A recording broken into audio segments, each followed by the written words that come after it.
Hi, my name is Adam Rosen. I've been coming to Vintage Grace since 2021, and I am married to Alison Rosen, who is a kids director here at Vintage Grace. So growing up, I didn't have really any religious influence whatsoever. I started the fire service in 2012, and up to just maybe a few years ago, I was able to just take whatever came at me, bury it, move on. I had a couple more very bad calls involving pediatrics and young adults at work.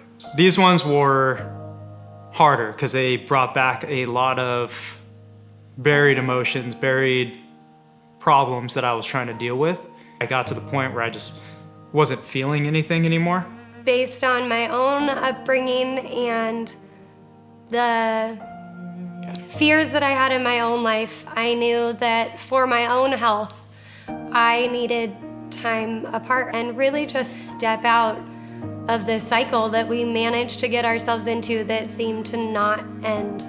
I had failed being a father, I had failed being a husband. I felt like I failed everything. It came to a point where I was so blinded, I didn't know what good was anymore, that I was sitting in a parking lot, just screaming, yelling, depreciating the value of my truck,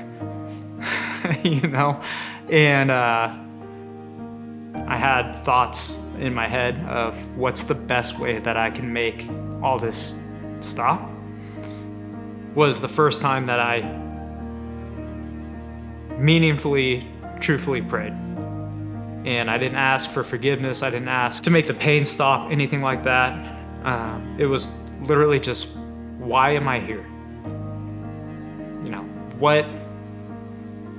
What did I do? Felt like in my mind I did everything right.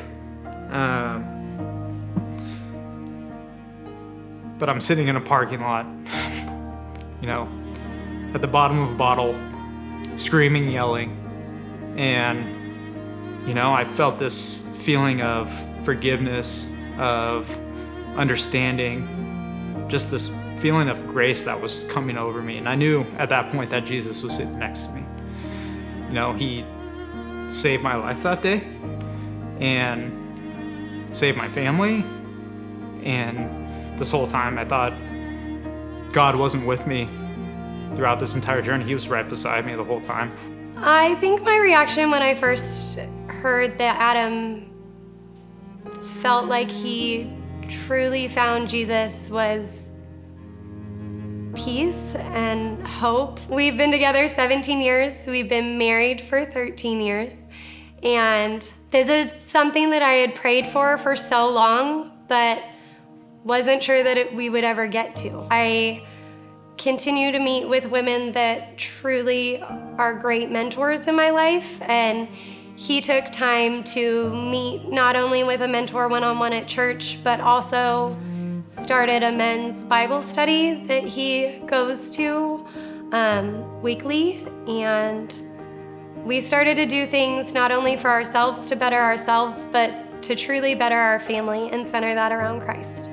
It wasn't until about 3 months later, that I told Alison, hey, I want to get baptized. For him to make that commitment and want to stand up there in front of everybody and do that was honestly better than anything I could have ever imagined. That day in the parking lot, it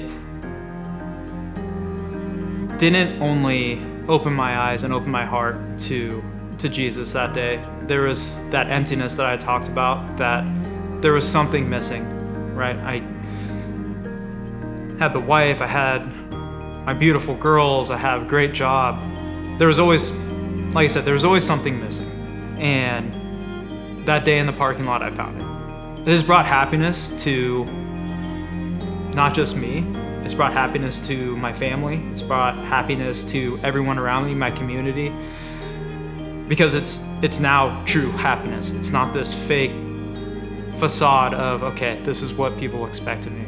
I feel like I don't have to fake it anymore because I am truly happy, and I am just overwhelmed with the amount of love that I received.